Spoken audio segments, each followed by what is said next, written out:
ตอนเช้าวันที่ 4 เมษายน คณะรัฐบาลแห่งสาธารณรัฐสังคมนิยมเวียดนามนำโดยสหายฟาร์มเมียงจิงได้เข้าวางพวงมาลาไว้อาลัยต่อกันจากไปของสหายพลเอกคำไต่ศรีพันดอนอดีตประธานพรรคประชาชนปฏิบัติลาวอดีตประธานประเทศอดีตนายกรัฐมนตรีแห่งสาธารณรัฐประชาธิปไตยประชาชนลาวที่สถานทูตลาวอยู่นครหลวงฮานอยสหายฟาร์มเมียงจิงนายกรัฐมนตรีแห่งสาธารณรัฐสังคมนิยมเวียดนามพร้อมด้วยคณะรัฐบาลได้ยืนไว้อาลัยถึงดวงวิญญาณของสหายพลเอกคำไต่ศรีพันดอนอดีตประธานพรรคประชาชนปฏิบัติลาวอดีตประธานประเทศอดีตนายกรัฐมนตรีแห่งสาธารณรัฐประชาธิปไตยประชาชนลาวเนื้อในที่สหายฟาร์มเมียงจิงได้เขียนในปึ้มไว้อาลัยว่าแสดงความเศร้าสลดใจอย่างสุดซึ้งต่อการจากไปของสหาย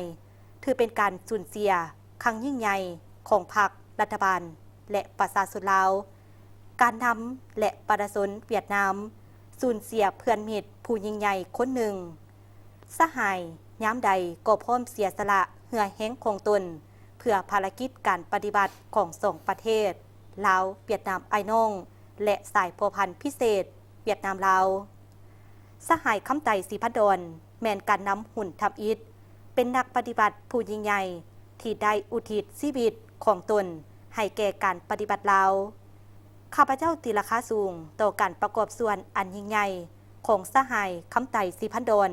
ให้แก่สายพัวพันธุ์ยิ่งใหญ่สองประเทศเวียดนามลาวต่อการสูญเสียอันยิ่งใหญ่ในครั้งนี้ต่างหน้าให้รัฐบาลเวียดนามข้าพเจ้าขอแสดงความเศร้าสลดใจอย่างสุดซึ้งไปยังบรรดาสหายการนำรัฐบาลแห่งสาธารณรัฐประชาธิปไตยประชาชนลาวและครอบครัว